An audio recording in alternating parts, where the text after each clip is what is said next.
Okay, my name is Kejong Roster and you can call me Kejong. Just Kejong, okay? Ya, seperti inilah saya. Mau dibilang jelek, enggak boleh bicara kotor maksudnya ya. Mau dibilang ganteng, ya jelas dong, cowok enggak jelek, ya ganteng dong, ya kan? Bauan, bauan, bauan. Saya itu orangnya sombong, atau lebih ke songong, kemudian sok pintar, sebut saja sota ya, dan sok apa lagi ya, sok ganteng tentunya ya. Oke, langsung saja. Di video kali ini saya ingin membahas tentang rokok ya. Kemudian apa yang membuat saya atau membawa saya untuk membahas tentang rokok ini itu ya, nanti saya jelaskan.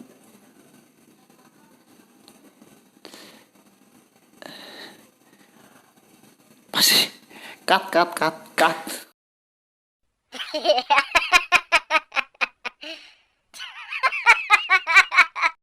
Saya mulai dari curhat dulu ya. Perkenalkan, almarhum bapak saya adalah seorang perokok berat.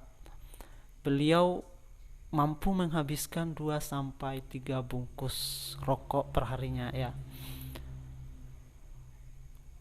Ketika bapak saya ini masih kuat bekerja, keadaan berjalan biasa saja. Hingga suatu ketika bapak saya ini merasakan sakit-sakitan ya, sudah sakit-sakitan.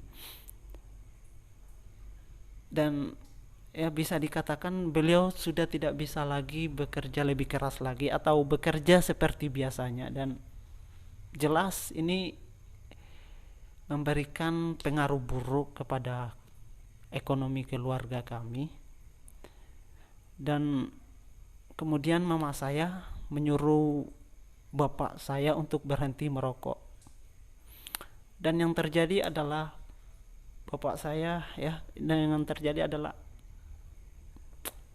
pertengkaran antara bapak saya dengan mama saya, karena bapak saya bisa tidak bukan tidak mau berhenti merokok ya, tapi tidak bisa berhenti merokok karena ibarat kata rokok sudah menjadi kebutuhan pokok dalam hidupnya ya. Ya, namanya juga kebutuhan pokok itu, katakanlah makanan. Ketika seseorang disuruh untuk berhenti makan seterusnya kan, itu sama saja kita bunuh diri kan.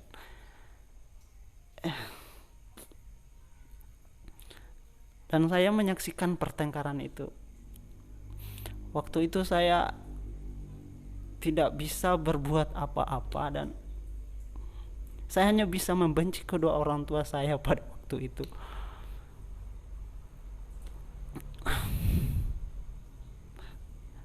Cut. Namun pada akhirnya saya sadar bahwa yang seharusnya saya benci adalah rokok, bukan kedua orang tua saya. Satu pesan yang selalu saya ingat dari almarhum bapak saya adalah jangan pernah mencoba untuk merokok. Dan beliau ini adalah orang yang termasuk menyesal menjadi seorang perokok. Ya, beliau menjadi perokok itu karena kesalahan atau ya sudah terlanjurlah kesalahan waktu masih muda.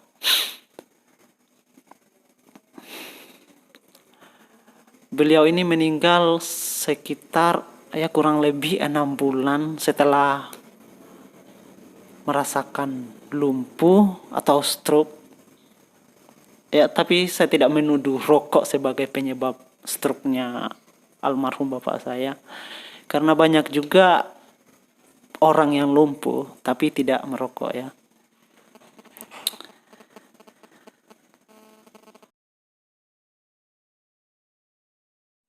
Dan beberapa bulan yang lalu, kasus serupa terjadi kepada sepupu saya dan istrinya, yaitu pertengkaran karena rokok ini ya. Dan saya masih sama pada waktu itu, tidak bisa melakukan apa-apa. Kemudian saya berpikir untuk menghilangkan rokok ini ya minimal dari Indonesia lah. Karena menurut saya rokok ini tuh adalah barang yang tidak berguna. Mengapa saya mengatakan tidak berguna? Karena manfaatnya itu hampir tidak ada, cuman dampak buruknya yang luar biasa, wow gitu loh. Kemudian terus apakah pemerintah peduli tentang dampak buruk rokok ini? Ya, pemerintah jelas peduli dong. Cuman kebijakan yang diberikan atau kebijakan yang dikeluarkan oleh pemerintah itu hanya sampai atau hanya fokus kepada pengendalian konsumsi, bukan pemberhentian konsumsi. Itu. Kemudian saya bertanya kepada Google, YouTube, kok pemerintah hanya sampai kepada pengendaliannya saja? Kenapa tidak langsung diberhentikan saja konsumsi rokoknya, atau pabriknya yang langsung diberhentikan atau ditutup? Kemudian saya mendapat jawaban, ya cukuplah 2 alasan pemerintah yang cukuplah untuk menjawab pertanyaan saya. Dan saya juga ada saran sih sebenarnya kepada pemerintah. Terus apa alasan pemerintah itu? Ya, nantikan selanjutnya setelah iklan berikut ini. Alasan pertama ya, karena cukai rokok ini merupakan penghasilan atau pendapatan terbesar negara dari segi pajak ya. Jadi saya dapat menyimpulkan bahwa pemerintah menganggap bahwa rokok ini berdampak baik atau berdampak positif kepada perekonomian negara ya. Kemudian yang dipermasalahkan pemerintah selama ini yaitu rokok itu berdampak buruk untuk kesehatan. Justru menurut penelitian saya ya, justru rokok ini lebih berdampak buruk kepada perekonomian negara daripada kesehatan ya kan. Kenapa saya mengatakan ini? Ya karena untuk sesuatu barang yang seharusnya tidak dibutuhkan atau barang yang merugikan, itu kita menyerang masyarakat kita sendiri gitu loh. Sebenarnya tidak jadi masalah kalau memang barang ini khusus ekspor.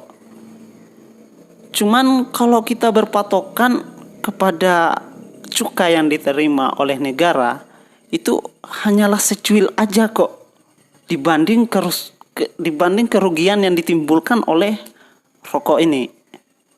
Ya, loh, kok gitu ya? Ya kan, bayangkan aja berapa banyak SDA dan SDM kita ini yang tercakup di dalam rokok ini kan, mulai dari produksi sampai kok. Pokoknya ya produksi lah, tok aja produksi lah. Itu bayangkan aja berapa banyak SDA dan SDM itu kehabisan kehabisan tenaga kan, kehabisan waktu, lahan untuk sesuatu produk yang merugikan ini kan, untuk sesuatu produk yang tidak seharusnya dibutuhkan kan. Ya. Terus oke, saya jelaskan lagi ya. Karena ini menyangkut ekonomi, jadi saya bagi 3 kerugian besar yang ditimbulkan oleh rokok ini kan, karena adanya rokok ini kepada negara ya kan. Yaitu pertama produsen, kemudian distributor dan konsumen. Oke, saya mulai dari konsumen dulu ya. Konsumen ini ya itulah perokok kan. Kalau misalkan ya kan, perokok ini bekerja, kemudian Bayangkan aja kerugian negara kan. Sebut aja perokok ini adalah SDM negara kan. Bayangkan aja berapa banyak perokok yang bekerja kemudian penghasilannya itu digunakan untuk membeli barang yang merugikan, ya kan? Itu kerugian negara kan. Ya nggak perlulah saya menyebutkan kerugian untuk perokok ini dan kepada keluarganya juga kan, sampai kepada negara aja. Oke, kita berlanjut ke distributor ya. Distributor. Kalau dunia all shop atau ibu-ibu all shop atau kakak-kakak dan adik-adik all shop saya ya kan, itu disebut reseller lah, atau saya simpulkan aja ongkir kan. Misalkan ya kan, pengiriman barang atau pengiriman rokok ini dari kota ke kota kan. Misalkan dari kota Putada ke kota Limbua, itu entah itu melalui jalur darat, jalur laut atau jalur udara kan, itu otomatis menggunakan bahan bakar ya kan.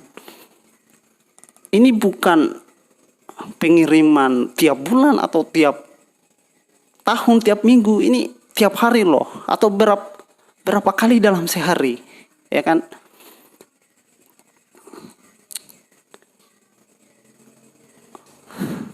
Berapa kali dalam sehari itu maksud saya ya kan, bukan dari dari Putada ke Limbua aja kan, bisa jadi dari Tapak Galung juga kan dalam sehari itu kan, dalam satu hari itu kan. Ada juga pengiriman dari Tapak Galung ke mana kak? Ke Moso lah ya. Dari kota Tapak Galung ke Moso ya kan. Itu kali berapa kan? Itu kerugian negara itu mengeluarkan bahan bakar ya kan. Terjadi penggunaan bahan bakar dalam negara itu untuk sesuatu yang merugikan ini, atau untuk sesuatu yang seharusnya tidak dibutuhkan ini gitu loh. Ya kan, bayangkan aja kerugiannya berapa.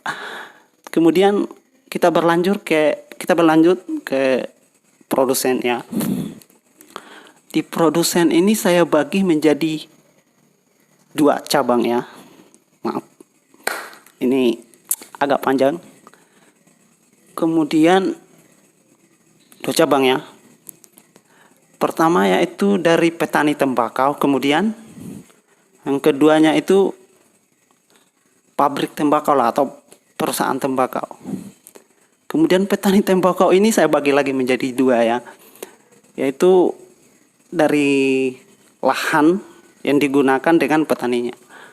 Kemudian kerugiannya untuk negara apa ya? Lahan ya kan, misalkan itu berapa luas lahan yang digunakan untuk menanam sesuatu yang merugikan gitu loh ya kan.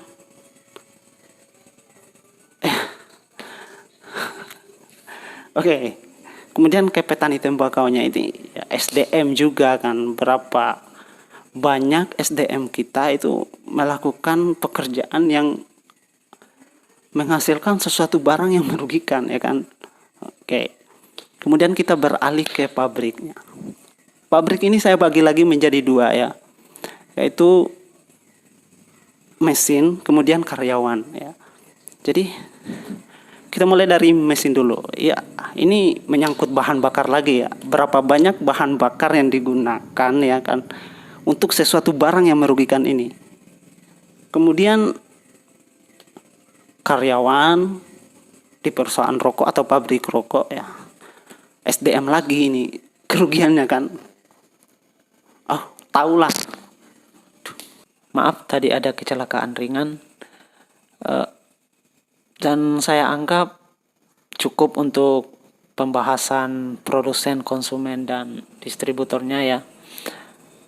Saya juga minta maaf karena saya lupa membahas kerugian negara dari segi bahan pembuatan rokok ini ya.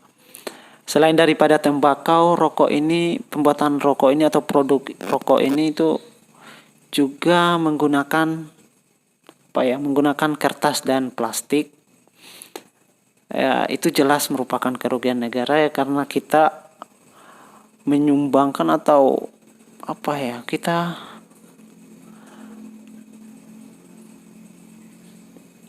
kita mengorbankan plastik dan kertas hanya untuk barang yang merugikan, itu yang kemudian pada akhirnya akan menjadi sampah ya. Dan suatu kekhawatiran saya lagi itu ketika pajak yang diterima dari cukai rokok ini itu justru menjadi peluang kita untuk kecolongan oleh para koruptor ya. Aduh, koruptor lagi. Kalau memang jabatanmu itu masih belum cukup masih nggak cukup atau masih kurang untuk menghidupimu, itu ngapain jadi koruptor? Nah, ngapain jadi koruptor? Jangan jadikan jabatanmu sebagai sarana untuk nyolong gitu loh. Sekolah tinggi kok nyolong. Dan satu informasi fakta bahwa negara kita itu impor tembakau. Dan ini bukanlah dalam jumlah yang sedikit ya. Dan ini juga merupakan salah satu kerugian besar ya. Dan saya juga tidak tahu kenapa saya juga tidak tahu pasti alasan kenapa negara kita impor tembakau. Yang jelas alasannya itu bukan karena kita kekurangan tembakau ya, bukan itu alasannya. Dan saya juga sangat berharap Indonesia ini impor tembakau alasannya juga bukan karena impor itu ada pajaknya juga ya. Oke, alasan kedua kenapa pemerintah tidak menutup saja pabrik rokok itu ya karena banyak karyawan yang bekerja di perusahaan atau pabrik rokok ini. Itu ketika pemerintah menutup pabrik rokok, maka akan banyak karyawan yang akan di PHK atau jumlah pengangguran di negara kita Indonesia ini itu akan melonjak naik ya. Oke. Saya akan menjawabnya serta memberikan saran saya ya. Jadi kita tidak mungkin menyuruh langsung menutup pabriknya ya kan, atau pemerintah tidak mungkin langsung menutup pabriknya, dan pemerintah juga tidak boleh dong melarang orang yang sudah kecanduan merokok ya kan, membuat peraturan pelarangan untuk negara Indonesia, untuk masyarakat Indonesia itu untuk tidak merokok. Maka akan terjadi demo apakah, karena ketika kita melarang orang yang sudah kecanduan merokok ya, seperti yang saya katakan di awal tadi itu, mereka itu ada yang menganggap bahwa rokok itu sudah menjadi kebutuhan pokok dalam hidup mereka ya. Katakanlah kebutuhan pokok itu seperti makanan ya. Kita tidak mungkin menyuruh orang untuk berhenti makan ya kan. Itu jelas jahatlah kalau kita melarang mereka seperti itu ya. Oke. Kemudian saran yang saya berikan itu ya untuk pemberhentian konsumsi ini ya, bukan lagi pengendalian konsumsi saja ya. Jadi maksud saya itu rantai generasi perokok ini yang kita potong ya. Seperti orang yang belum kecanduan merokok ya kan, itu yang harus dibuatkan peraturan oleh pemerintah ya kan. Oke, di mana titiknya gitu loh. Titik umurnya lah, ya kan. Katakanlah SMP. SMP masih ada yang merokok juga. Sudah ada yang merokok ya maksud saya. Kemudian SD dan seumurannya itu masih ada juga, sudah ada juga. Kemudian TK atau yang belum sekolah ya, sudah ada juga anak yang masih kecil tapi sudah diajarkan oleh orang tuanya. Kemudian apa ya, anak yang baru lahir. Oh mungkin sudah ada yang nggak menyusui tapi merokok langsung ya. Oke, nggak jadi masalah sih sebenarnya. Ini kan tahun 2019 kan. Tapi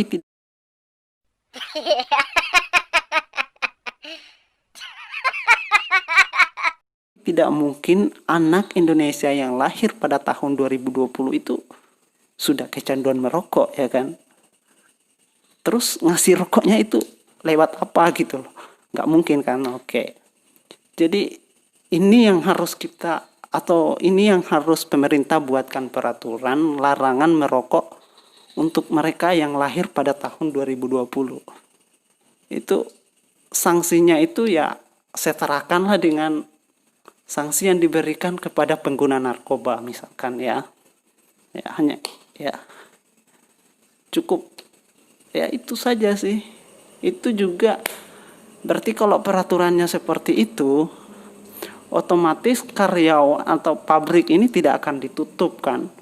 Tidak ditutup secara langsung, tapi mereka sudah dapat membayangkan ya kan, otomatis, dan juga karyawan, maksud saya pabrik dan karyawannya ya, mereka dapat membayangkan ke depannya nanti itu seperti apa kan. Akan ada pemberhentian konsumsi atau konsumsi akan mulai kurang ya kan. Kemudian ya sekitar beberapa puluh tahun ke depan lah, konsumsi rokok di Indonesia itu benar-benar tidak ada, atau Indonesia bersih dari konsumsi rokok ya. Itu jelas mereka ini, para karyawan ini sudah memiliki pandangan bahwa suatu saat rokok akan ditutup. Jadi mereka mulai berpikir lah untuk mencari pekerjaan lain atau apalah ya kan. Ya. Terus kenapa saya memberikan saran ini? Ya, karena menurut saya ini, saran saya ini butuh peraturan bukan anggaran, ya kan? Oke. Cukup sekianlah untuk pembahasan rokok dari saya ya. Jadi dengarkan baik-baik ya untuk para penonton saya. Semua yang saya katakan tadi itu belum tentu benar, tapi belum tentu juga salah.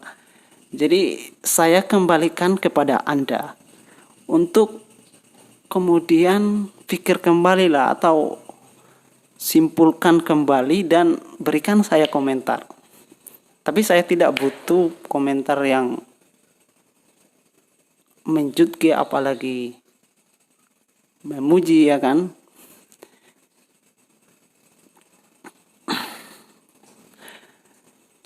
Karena saya tidak akan baper. Dan apalagi ya. Dan kalau memang kalian setuju ya katakan setuju. Kalau memangnya tidak setuju ya berikan komentar yang mendidik saya, kasih tahu saya di mana kesalahan saya dan tolong jelaskan.